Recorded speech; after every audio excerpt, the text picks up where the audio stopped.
Negociações aceleradas para fechar 2 contratações até o fim da janela. Além disso, tem o Flamengo dando o primeiro passo para sair da pressão que se encontra atualmente. Tem decisão que pode dar prejuízo milionário para o Flamengo e para outros clubes, podendo chegar a 800 milhões para o Flamengo.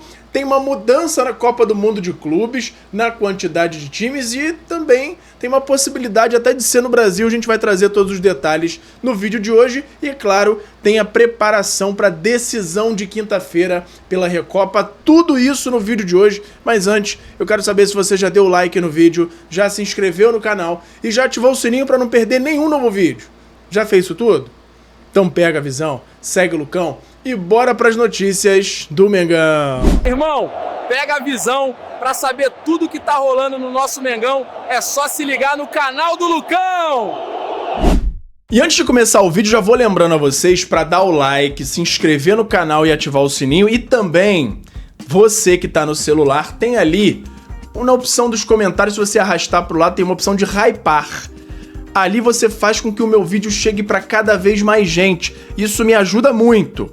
Então não esquece de se inscrever, ativar o sininho, dar o hypar e dar o like para me dar aquela moral. Todos os dias tem muita gente passando aqui no canal que acaba não se inscrevendo. E aí você acaba ficando sem as notícias do Mengão e eu acabo não tendo aquela sua moral, mesmo tendo todo esse trabalho aqui no canal. Então eu conto com a ajuda de vocês, beleza? Bora pro vídeo! E fala galera, eu sou o Lucão, estamos aqui hoje para falar tudo do nosso Mengão, começando, é claro, com a agendinha do Flamengo, que deu folga para os jogadores na última sexta-feira, já pensando na decisão de quinta-feira agora, porque no dia seguinte da vitória contra o Madureira, o Flamengo já treina normalmente, treina terça, treina quarta, para enfrentar o Lanús no jogo da volta na quinta-feira sem nenhuma folga, preparação direto até a partida da próxima quinta-feira. Então, Flamengo com foco total aí na Recopa, segundo jogo no Maracanã, na próxima quinta-feira. Vamos falar do jogo de ontem, porque, na minha opinião, ainda não foi aquela maravilha toda, mas é um primeiro passo para o Flamengo sair dessa fase aí de pressão. O Flamengo com o primeiro tempo muito abaixo, muito ruim, conseguiu controlar o jogo com a posse de bola, mas ainda estava naquele modo arame liso, sem conseguir agredir o adversário. Teve até 1 ou 2 chutes a gol, que o goleiro fez boas defesas, mas longe de ser o Flamengo que a gente conhece. Vou pegar uma aguinha aqui.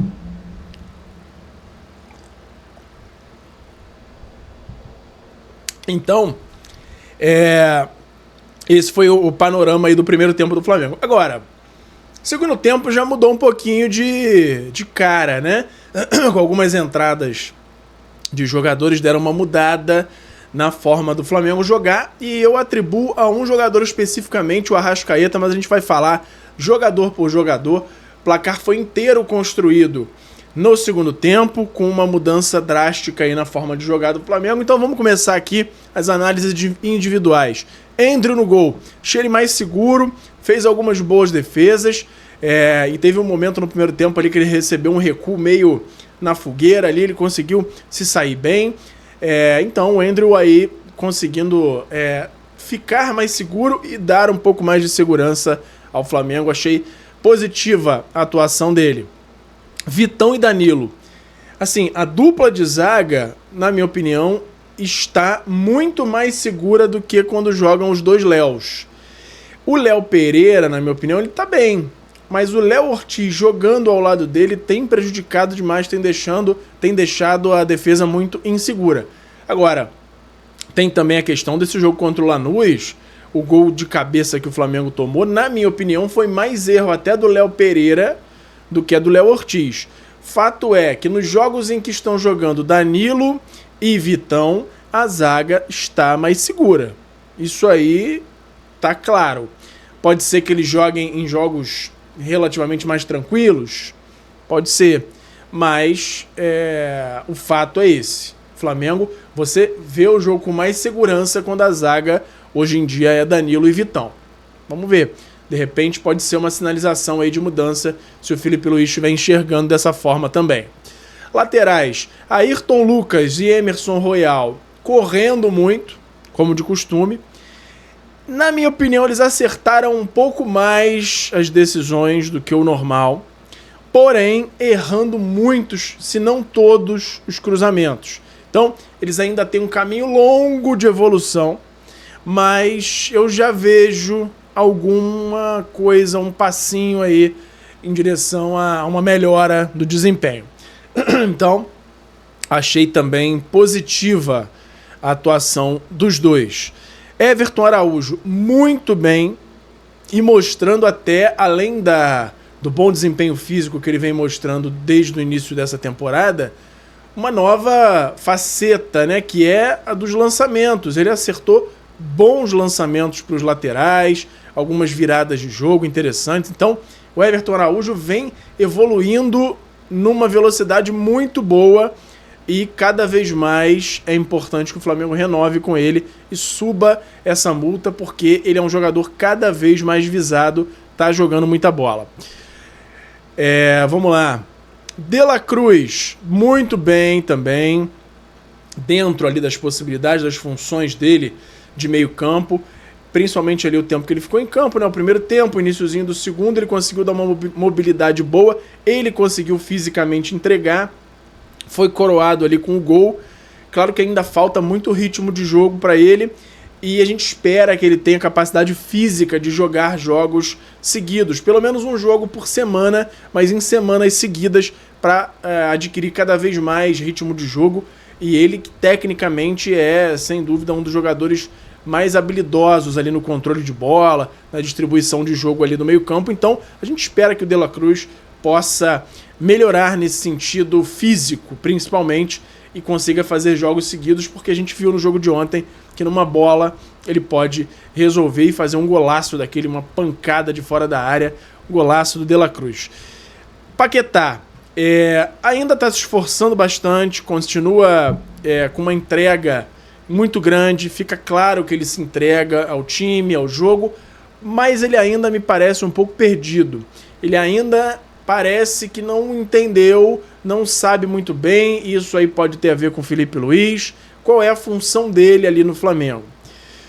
E aí a gente não sabe se é por conta de instruções, se o Felipe Luiz também ainda não está muito convencido do que o Paquetá vai fazer, qual é a forma ideal de utilizá-lo, mas o Paquetá me parece um pouco perdido ali no campo, com erros ali de passe bobos, com algumas movimentações que ele faz que acabam indo ali para o mesmo lugar que outro jogador já está posicionado. Não sei, pode ser só uma percepção minha, quero ver nos comentários se você concorda comigo, mas na minha opinião o Paquetá parece um pouco perdido ainda. Deixa aí, comenta pra gente falar durante o dia sobre isso. Samuel Lino, na minha opinião melhora um pouco, tá? Não consigo dizer que ele foi mal ontem. Ele tá com azar do cacete, isso aí não tem dúvida. Aquele gol que ele perde é um pouco de falta ali de capacidade de finalização, mas a bola foi desviada, aquela que ele dribla o goleiro e chuta, a bola vai para fora. Tem um desvio ali no joelho do jogador. De forma geral, eu acho que ele evoluiu, ele deu uma assistência pro gol do Luiz Araújo, se movimentou de uma forma, na minha opinião, um pouco mais objetiva do que vinha fazendo. Chegou ali a fazer um cruzamento de esquerda no segundo tempo, que ele entrou no segundo, né? Então, eu achei bem interessante a entrada dele, diferente do que a gente vinha vendo, que era só aquela enceradeira de chegar na linha de fundo e voltar tocando. Ele fez isso algumas vezes, mas em alguns momentos ele já demonstrou um pouco mais de objetividade. Não dá pra dizer que eu gostei, mas eu já vi alguma evolução na atuação do Samuel Lino. Comenta se você concorda comigo ou se eu tô falando besteira aqui. Plata, muita movimentação, mas muito pouca produção. Plata chegou a conseguir uma cabeçada ali, ele que acaba sendo ali a opção que o Felipe Luiz mais gosta para esse falso 9, quando o Pedro não está em campo. Ele demonstra que tem esse ataque ali à área mais eficiente, por exemplo, do que o Bruno Henrique. Então, Plata, apesar de ter entrado ali na ponta direita, quando ele foi... ele se deslocou ali mais para dentro do campo, para o centro, né, para a faixa central, ele até conseguiu aparecer mais, mas de forma geral muito improdutivo. Não achei um bom jogo do Plata. E o Pedro também, com muito esforço, muita correria, um posicionamento que é sempre muito bom, mas perdendo muitos gols. Ele teve pelo menos ali umas 2 chances claríssimas de gol em que ele não conseguiu finalizar da forma que deveria e não fez o gol. Então achei o Pedro abaixo porque ele não conseguiu concretizar na especialidade dele, que é fazer gols na finalização, mesmo com chances. E ontem não dá para dizer que ele não teve chance, porque ontem ele teve. Então, essa é a minha análise aí individual do jogo. Sobre o pênalti, achei aquele lance, assim, não é aquele pênalti, um pênalti claro, né? Mas eu também não achei aquele absurdo a marcação. É aquele lance que fica na dúvida na marcação de campo. O juiz não deu. Acho que poderia ter ficado nisso, porque o VAR chamando para olhar no detalhe é exatamente aqueles lances que a gente reclama de lance bem de jogo, de campo. O juiz estava do lado do lance, não achou pênalti. E aí o VAR chama, olhando frame a frame, no lance pausado, entenderam como pênalti, porque houve realmente um choque do braço atrás, teve um tranco que desestabilizou. Foi, assim, claramente marcável, mas eu não achei aquele pênalti claro. E isso pro VAR chamar, normalmente é só por um erro claro e manifesto do juiz, mas foi marcado o pênalti e assim, também não é absurdo. Eu acho que até é algo que poderia ser marcado. Essa é a minha opinião, mas também não consigo dizer que foi pênalti claramente e tal. Também não dá pra falar isso vendo o lance do Samuel Lino, né? E aí depois do jogo, teve uma cena muito legal, que foi o Pedro tirando uma foto com o jogador do Madureira. Depois dessa foto ele entregou a camisa, e aí o jogador do Madureira, quando recebeu, deu um beijinho na camisa. Muito legal aí essa demonstração aí de idolatria, né? Entre o jogador do Madureira encontrando provavelmente o seu ídolo, Pedro. Muito legal. Agora, trechos aqui da coletiva do Felipe Luiz. Ele que foi perguntado ali por um dos integrantes do Coluna do Fla, falando sobre a responsabilidade dele sobre o Flamengo jogar mal. E aí ele respondeu o seguinte: quando você vê o Flamengo não performando com o elenco que tem, é responsabilidade do treinador. Que bom que ele reconhece isso, né? Seja o Felipe ou outro, a responsabilidade é do treinador fazer o time jogar. Não tem ninguém quebrando a cabeça mais do que eu para fazer aquele time voltar a jogar no auge. Hoje eu vejo uma parte mais mental e isso piora a performance. No meu trabalho é recuperar a confiança e o nível deles. Tá aí a fala do Felipe Luiz sobre a questão do desempenho abaixo do Flamengo. Achei boa a declaração, reconhecendo, assumindo que é trabalho dele fazer o time jogar, e não, como ele algumas vezes fez, passando pano, dizendo não, o Flamengo jogou muito bem hoje. E não jogou. Já são aí, vamos botar, 40 dias que o Flamengo voltou de férias, não conseguiu ainda performar muito bem, já foi pro 12º jogo. Ontem dá pra gente dizer que foi um jogo melhor, porém o Flamengo, os jogos bons que fez até agora foram com os times menores, então acaba que não dá um parâmetro muito bom. E aí, esse jogo de quinta-feira vai ser muito emblemático. Se o Flamengo consegue uma virada e consegue a Recopa, o título da Recopa, aí sim eu acho que o Flamengo começa a respirar um pouco, a subir da linha da água ali, né? E sai dessa pressão. Vamos ver o que vai dar. O Felipe Luiz também falou mais uma vez sobre o caso do Vini Júnior, dessa vez com uma declaração um pouquinho mais agradável ali, menos polêmica. E aí ele falou o seguinte: fazer camiseta é fácil, difícil é punir. Outra coisa é a questão do caso isolado. A pergunta do repórter lá na Argentina foi como o Flamengo foi tratado na Argentina. Claro que existem muitos casos de racismo na Argentina, Espanha, Inglaterra, Brasil, casos de racismo, homofobia, corrupção, mas eu amo meu país. Quis me expressar de um caso específico. Talvez a palavra seja essa. Estou triste porque não foi fácil para mim. Tá ele falando, e depois dessa repercussão toda das falas dele no dia do Flamengo e Lanús no primeiro jogo, né? Agora tem uma fala rápida aqui do Danilo também, sobre a não comemoração dos gols do Flamengo. E aí ele falou o seguinte: não existia outro resultado hoje a não ser a vitória, por entender que o motivo não é de festa, as comemorações foram reflexivas. Claro que tem uma birrazinha também, porque a torcida ficou gritando time sem vergonha, tudo mais. Assim, a torcida gritou no início do jogo, no intervalo e no final, menos porque teve a vitória, mas no intervalo, no início do jogo. No fim do jogo foi mais quinta-feira é guerra, para dar aquele incentivo para quinta-feira, botando uma pressãozinha também, mas dar aquele incentivo. Mas acho que tem a ver também essa não comemoração com esses gritos aí que a torcida expressou, né, no início e no intervalo. Uma marca muito legal que foi atingida nesse jogo foi o 100º gol de Arrascaeta com a camisa do Flamengo, fazendo gol de pênalti. E aí ele falou sobre essa mudança de chave necessária aí para o elenco. Feliz por atingir a marca tão importante com essa camisa. A gente sabe disso mais do que ninguém, que futebol é o momento, então temos que deixar o passado para trás. Estamos em 2026, então sensacional a fala aí do Arrascaeta, indo totalmente de encontro com a fala do Samuel Lino, de encontro no sentido de contrário, né? Do que o Samuel Lino falou, que a cobrança estava grande demais e tudo mais, deu a entender que a cabeça dos jogadores estava em 2025, o Arrascaeta falando o contrário aqui. Números do Arrascaeta até hoje com a camisa do Flamengo: 363 jogos, 61 gols de pé direito, 24 gols de pé esquerdo, 15 gols de cabeça, totalizando 100 gols. E quem é a maior vítima do Arrasca? Adivinha? Palmeiras, com 8 gols que ele fez contra a porcada até hoje.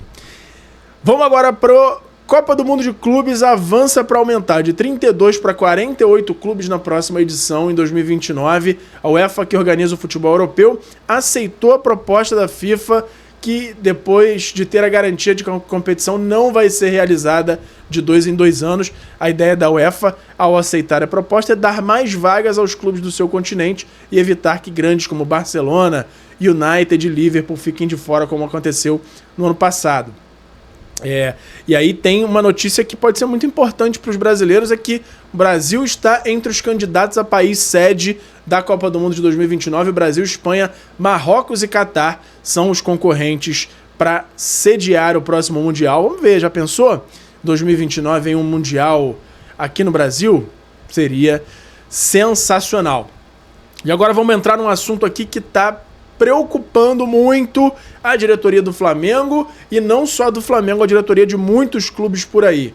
Proibição de bet no futebol pode gerar prejuízo de 842 milhões para clubes como Flamengo, Corinthians e São Paulo e Palmeiras, praticamente todos aí da Série A e B, C talvez do brasileiro. Seriam os mais afetados. Atualmente, 60% dos times presentes na elite do principal torneio do futebol nacional contam com patrocínios de empresas do setor de bets. Ao passar pela Comissão de Ciência e Tecnologia do Senado Federal, a proposta que muda a lei das apostas esportivas e proíbe a publicidade do segmento, a de betting, em todos os territórios nacionais, incluindo propaganda realizada pelas empresas de apostas para clubes do futebol brasileiro. Segue para análise da Comissão de Constituição e Justiça, CCJ. Caso a medida entre em vigor, o prejuízo deve ultrapassar a casa dos 842 milhões na Série A. Então, tem mais aqui no texto, eles vêm falando mais sobre esse assunto. Agora, tem uma coisa aí que o pessoal tá falando: nossa, o Flamengo tem um patrocínio da Betano aí de 260 e poucos milhões por ano, pode perder uma grana grande aí.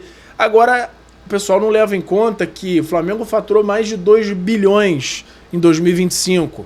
E aí, fazendo a conta desse patrocínio dentro do faturamento do ano passado, isso daria cerca aí de 12% o valor do patrocínio da Betano, que é muita coisa. Não dá para dizer que não é um dinheiro importante, não. É um dinheiro importantíssimo. Mas, a gente contando aí, vamos botar assim, bem pé no chão, Flamengo perdendo a Betano e conseguindo colocar um patrocinador que pague a metade, que pague 130 milhões, que é totalmente dentro ali do razoável nos valores de hoje em dia.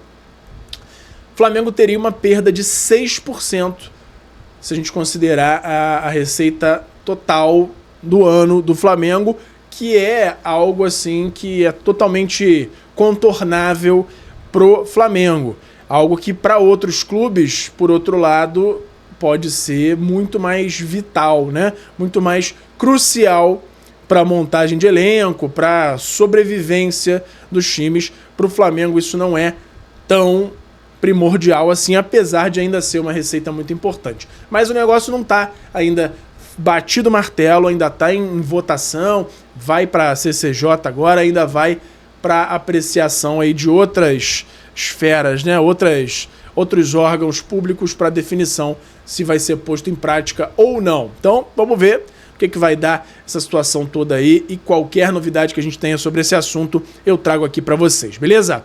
Vamos pro mercado da bola agora. Antes eu vou lembrar vocês do YouTube Shopping, tá passando um monte de produto maneiro aí na sua tela do Mengão, tem camisa, tem copo, tem muita coisa legal do Flamengo. Você clicando em qualquer um desses produtos e adquirindo, você me dá uma moral muito grande aqui no canal, me incentiva a continuar trazendo todas as notícias do Mengão aqui para vocês, dentro do site que você for direcionado, Mercado Livre, Shopee, Magalu, qualquer um desses sites. Se você entrar lá e quiser comprar qualquer outra coisa, tendo entrado pelo meu link, você também me dá uma moral muito grande e eu conto com o apoio de vocês, beleza?